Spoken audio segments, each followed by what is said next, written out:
दोस्तों, अभी अभी जो ताजा मामला ये हुआ है कि एक देश एक चुनाव को मोदी कैबिनेट की मंजूरी मिल गई है। अब इसका जो मतलब है कि कैबिनेट की जो मंजूरी मिली है, क्या है इसका मतलब? एक देश एक चुनाव पर रामनाथ कोविंद, जो पूर्व राष्ट्रपति रहे हैं, की रिपोर्ट को कैबिनेट की ओर से मंजूरी दी गई है। इसके बाद एक देश में एक चुनाव कराने की थोड़ी सी आस और बढ़ गई है।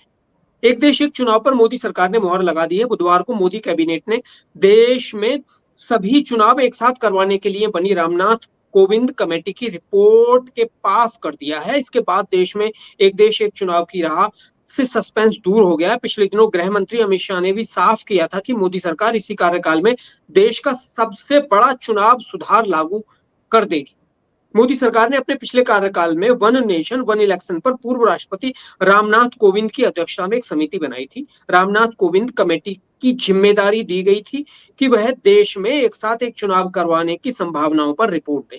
समिति ने अपनी रिपोर्ट इस साल मार्च में राष्ट्रपति द्रौपदी मुर्मू को सौंप दी थी। बुधवार को कैबिनेट की बैठक में रिपोर्ट पर चर्चा की गई और सैद्धांतिक तौर पर मंजूरी दे दी गई।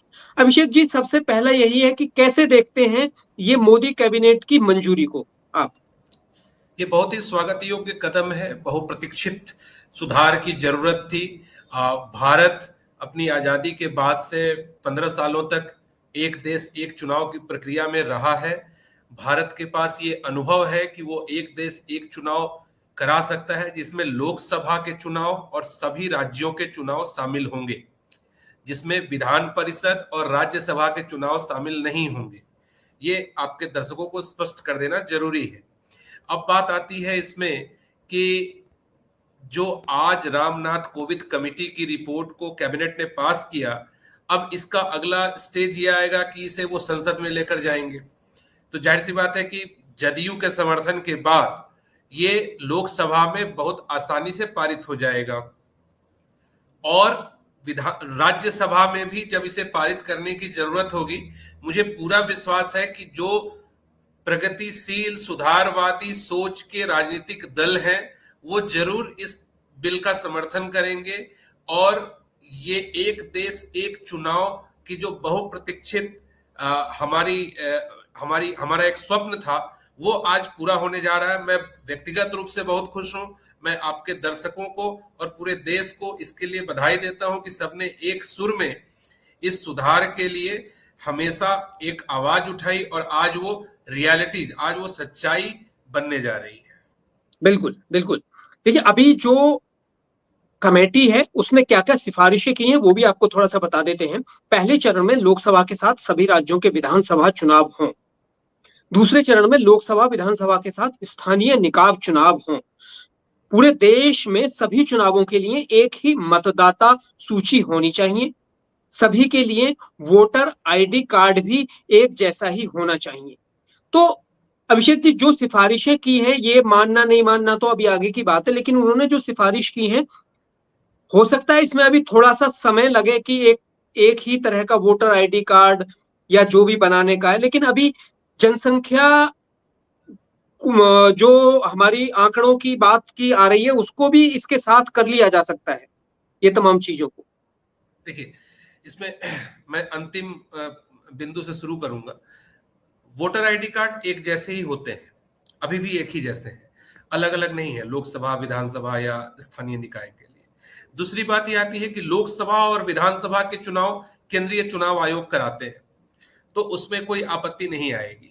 जो अड़चन की बात आपने की है कि राज्यों की सहमति हो जाए, पहली अड़चन की जो आपने बात की है वो आएगी स्थानीय निकाय के चुनाव में। निकाय उसमें चुनाव, राज्य चुनाव आयोग चुनाव कराता है और वहां पर यह देखना होगा कि राज्यों की शक्तियों का हनन या राज्यों की शक्तियों पर जो प्रश्न चिन्ह उठाने के कुछ ऐसे भाव आएंगे बाहर, ऐसे शब्द, ऐसी आवाज बाहर आएंगी, उसको केंद्र सरकार को बहुत ही अच्छे से समझाना होगा।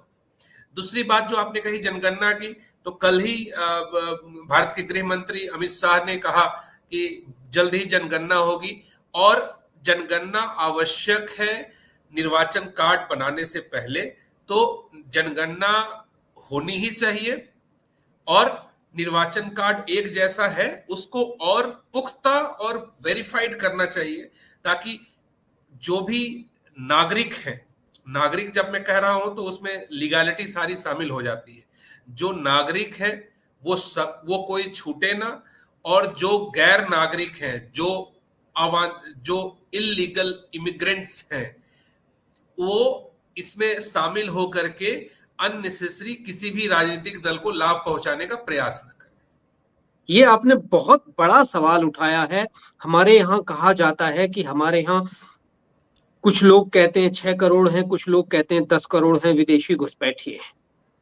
इसको समझने के लिए क्या, या इनको निकालने के लिए ऐसा कोई बायोमेट्रिक वहां बन सकता है, या उनके लीगल डॉक्यूमेंट के लिए अभी जनगणना के वक्त कुछ ऐसा हो सकता है क्या?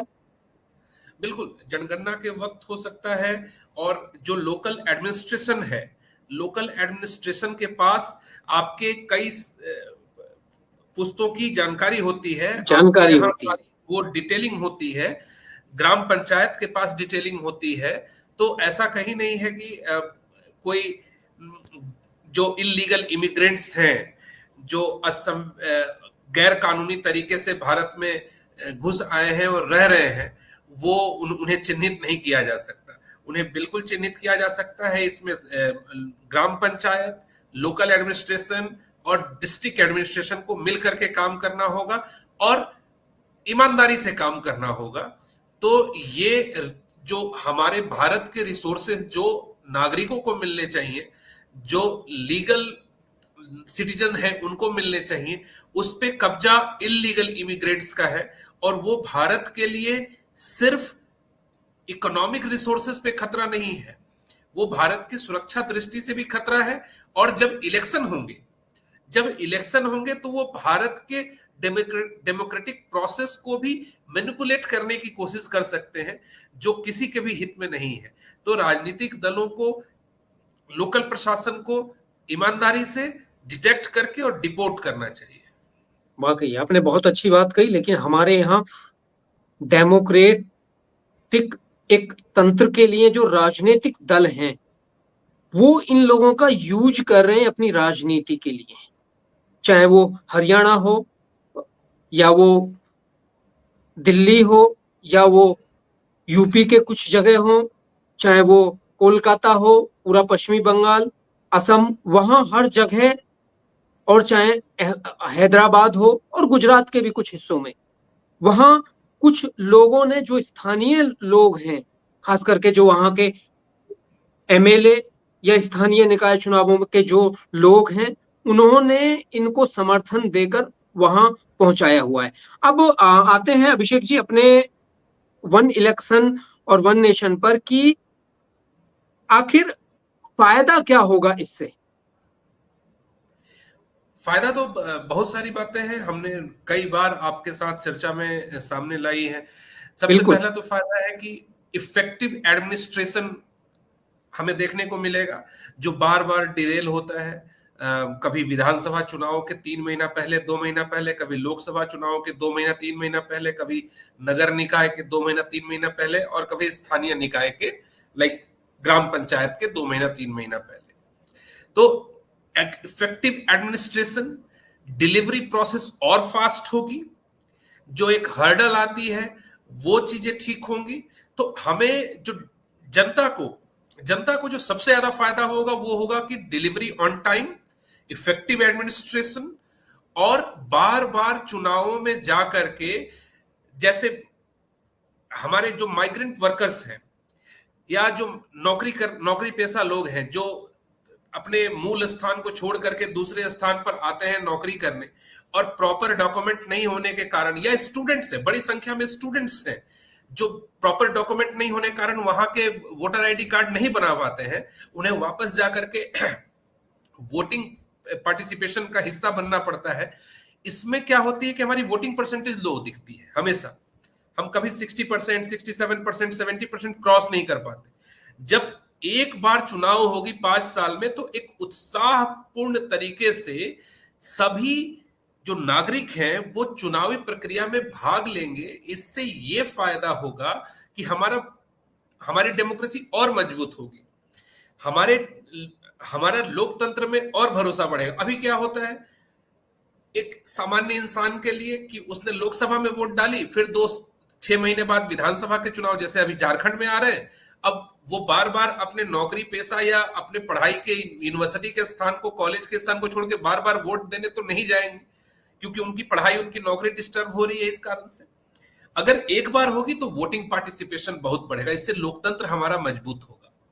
दूसरी बात, जो बार बार पॉलिटिकल कैंपेनिंग में जब हम, हमारे लीडर्स जाते हैं, हमारे वर्कर्स, मतलब जो आम जनता होती है, वो पॉलिटिकल पार्टीज की मेंबर होती है, वो जाती है, उसमें बार बार जब पॉलिटिकल प्रोसेस में जाते हैं तो ठीक है, एक इंगेजमेंट होता है, एक संवाद होता है, लेकिन कई बार विवाद की स्थिति भी आ जाती है। ऐसी विवाद की स्थिति बार बार आने से समाज में एक दुराव की स्थिति आती है। वो दुराव की स्थिति भी बचेगी, हम और हमें सोचने का मौका मिलेगा कि अब इलेक्शन हो गई, अब 5 साल सभी अपने अपना काम करेंगे, राज्य सरकारें अपनी काम करेंगी, केंद्र सरकारें अपनी काम करेंगी। और इसमें यह भी देखा गया है कि लोकसभा के चुनाव के साथ साथ जहां भी राज्य के विधानसभाओं के चुनाव हुए अभी 24 में, ऐसा तो नहीं रहा कि एक ही दल के रिजल्ट आए, एक ही दल के समर्थन में रिजल्ट आए। आंध्र प्रदेश में कोई और दल चुनाव जीता, यहाँ पर कोई किसी और दल ने चुनाव जीता, केंद्र में किसी और दल ने चुनाव। तो इसमें यह देखा जाता है कि 2019 का भी यही आंकड़ा है। आप कह सकते हैं कि 2024 में एनडीए ही केंद्र में भी जीता, एनडीए आंध्र प्रदेश। 19 में क्या था? 19 में तो अलग अलग दलों के लोग थे। तो आपसी सद्भाव, effective administration, fast delivery, resources की बचत, हमारे जो रिसोर्स खर्च होते हैं उसकी बचत होगी। हाँ, इसमें यह है कि जब केंद्र सरकार इस तरफ से बढ़ रही है तो जरूर केंद्र सरकार ने आकलन लगाया होगा कि एक साथ चुनाव कराने पर हमें कितने रिसोर्स की जरूरत पड़ेगी। वो रिसोर्स की जरूरत मुझे लगता है कि उसकी पूरे आकलन होने के बाद ये बहुत ही अच्छे तरीके से पैसे की बचत हो करके और रिसोर्स की बचत हो करके डिलीवरी होगी। भारत के हित में है एक देश एक चुनाव। कुछ आपने वैसे थोड़ा सा उसको क्लियर कर दिया है, लेकिन फिर भी जो लोकल राजनीतिक दल है, जैसे सपा है, उसने विरोध किया है। वो विरोध उनका इस वजह से है कि भाई जो सेंटर में गवर्नमेंट होगी उसको फायदा होगा इससे। क्या उनकी जो एक ये भावना है, कितनी सही है, कितनी गलत है, क्या सोचते हैं? देखिए, ये भावना के स्तर पे उनकी बातें सही गलत कहना मेरा काम नहीं है। उन्होंने कोई तथ्य नहीं लाया सामने अभी तक। किस मेथोडोलॉजी के आधार पे वो ये कह रहे हैं कि केंद्र को ही फायदा होगी। कोई उन्होंने रिसर्च किया है, कोई सर्वे किया है, कोई ऐसी पॉइंट लेकर के आए हैं?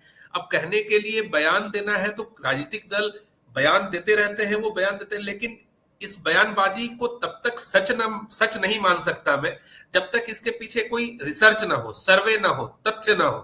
तो इसलिए उनके बयान पर मैं कोई जवाब नहीं दूंगा, लेकिन मैं एज ए रिसर्चर मैं तथ्य देखना चाहता हूं कि उन्होंने कोई तथ्य सामने लाया है क्या। अच्छा, अभी जिस तरह से बात चल रही है, कैबिनेट की बात आ रही है, तो जो एनडीए की सहयोगी है यानी नीतीश कुमार की पार्टी, उन्होंने समर्थन किया है इस बात का। और दूसरे चंद्रबाबू नायडू की पार्टी है, उन्होंने अभी कुछ ऐसा बोला नहीं है। तो अगर इन दोनों पार्टियों का राज्यसभा, देखिए लोकसभा में तो ये बात हो रही है कि लोकसभा में कर लेंगे, अगर इन दोनों पार्टियों का राज्यसभा में भी समर्थन मिल गया तो आपको उम्मीद है कि बहुत जल्दी शायद अगले सेशन में ही ये पास हो जाए बिल और तैयारियां शुरू हो जाए? राज्यसभा में भी मुझे पूरी उम्मीद है कि जो प्रगतिशील सोच के राजनीतिक दल हैं, जो भारत के हित में अपनी विचार रखते हैं, वो जरूर इस विचार का समर्थन करेंगे।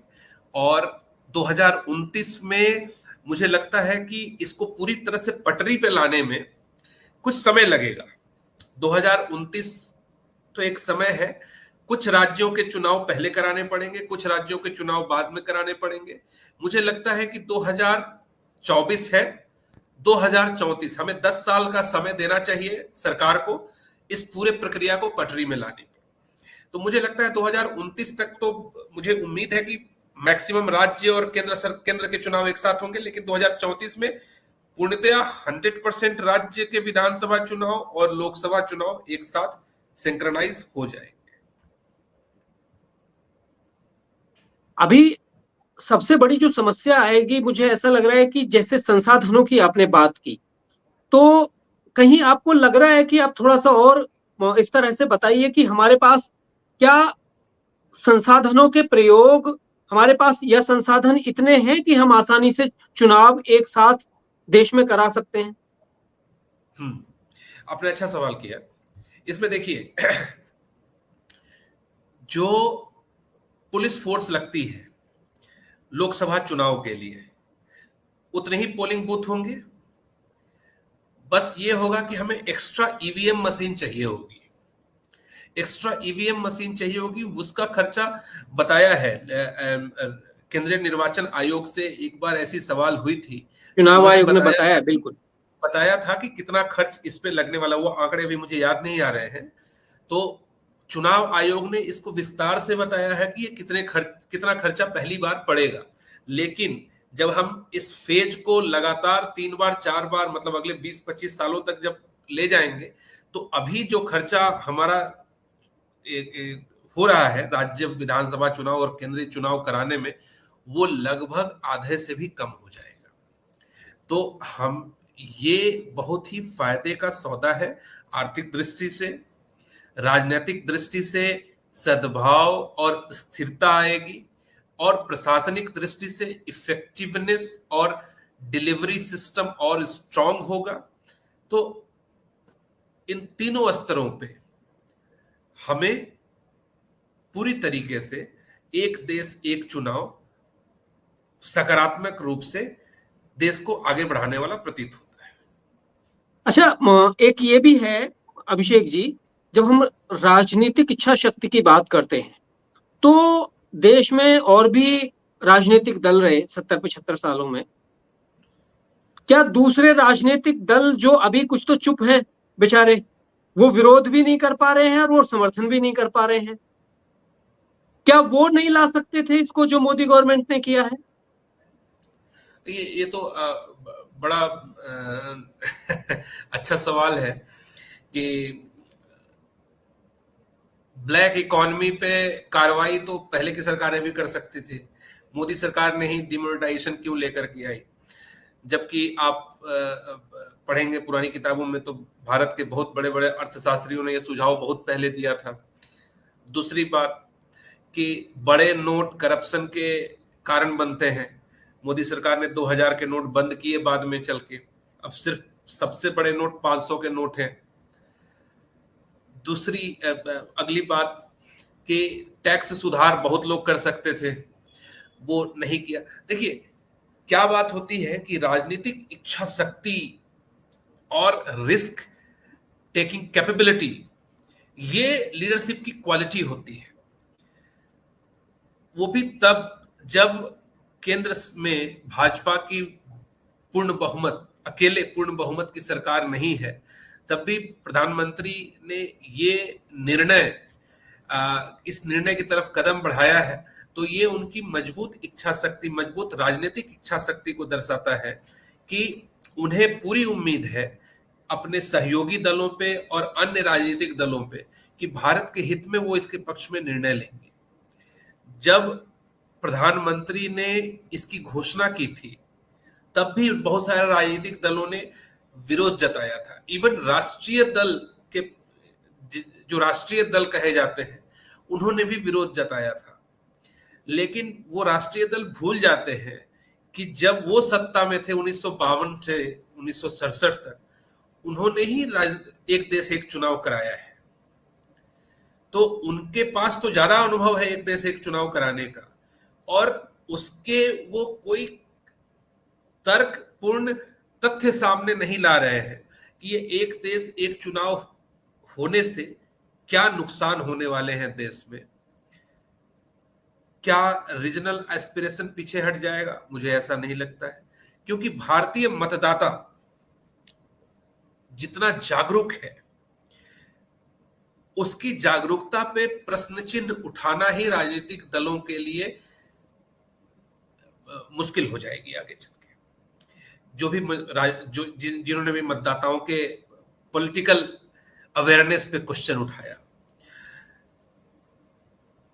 प्रधानमंत्री मोदी बहुत ही दूरदर्शी और भविष्य की सोच रखने वाले नेता हैं, जो सिर्फ एक क्वालिटी के साथ आगे नहीं आते हैं कि वो इकोनॉमिक रिफॉर्म कर देंगे सिर्फ, या वो टेक्नोलॉजिकल रिफॉर्म कर देंगे, या वो सिर्फ पॉलिटिकल रिफॉर्म कर देंगे।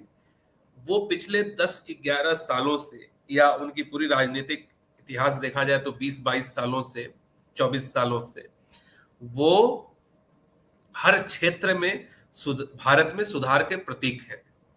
और ये बड़ा अच्छा एक समय है कि उनके नेतृत्व में भारत में चुनाव सुधार होने जा रहा है, जिससे राजनीतिक स्थिरता, आर्थिक मजबूती और इफेक्टिव डिलीवरी ये हमें मिलने वाली है। वाकई देखिए, ये चीजें अभी 70-75 सालों से नहीं हुई। ये बिना राजनीतिक इच्छा शक्ति के नहीं हो सकती। हम हर चीज को कब तक पेंडिंग में डाले रखेंगे? हमारे संविधान के अनुसार, जो संविधान में कहा था कि भाई हम धीरे धीरे लागू करेंगे, सरकारों ने लागू नहीं की चीजें। एक देश एक चुनाव ही नहीं, और भी कई सारे ऐसे मुद्दे रहे। तो जो सरकार अगर इनिशिएटिव ले रही है, तो विरोध में जो पार्टी होगी उसका एक विरोध करना थोड़ा बहुत समझ आता है। लेकिन दूसरी जो पार्टियां हैं वो किस तरह से साथ आती हैं और किस तरह से विरोध करती हैं, लोकसभा राज्यसभा में वो देखने वाली बात होगी। और आने वाला जो सेशन है, वो सेशन बहुत इंपॉर्टेंट होने वाला है, क्योंकि कैबिनेट की मुहर के बाद उसको संसद के पटल पर रखा जाना बहुत जरूरी होगा अगले 6 महीने में। तो वो अगले ही सेशन में हम देखेंगे कि वन नेशन वन इलेक्शन, यानी एक देश एक चुनाव, पार्लियामेंट के दोनों सदन से पारित हो जाए, और देश में एक बहुत सारे, जिन हम बदलावों को बहुत दिन से संघर्ष कर रहे हैं, प्रोफेसर अभिषेक जैसे लोग और भी तमाम लोग जो लोगों को जागरूक करने में लगे हुए हैं, वो जो संघर्ष कर रहे हैं, वो संघर्ष लोगों का कामयाब हो और लोगों को फायदा हो, खास इससे देश के लोगों को। तो ये बड़ा जरूरी है। अभिषेक जी, आज आप हमारे साथ जुड़े, दर्शकों को बहुत अच्छी जानकारी दी आपने, और सभी दर्शक जो हमारे साथ जुड़े, जो सुनेंगे, उनका भी बहुत बहुत धन्यवाद। अभिषेक जी, आपका बहुत बहुत धन्यवाद। नमस्कार। जय। धन्यवाद। नमस्कार।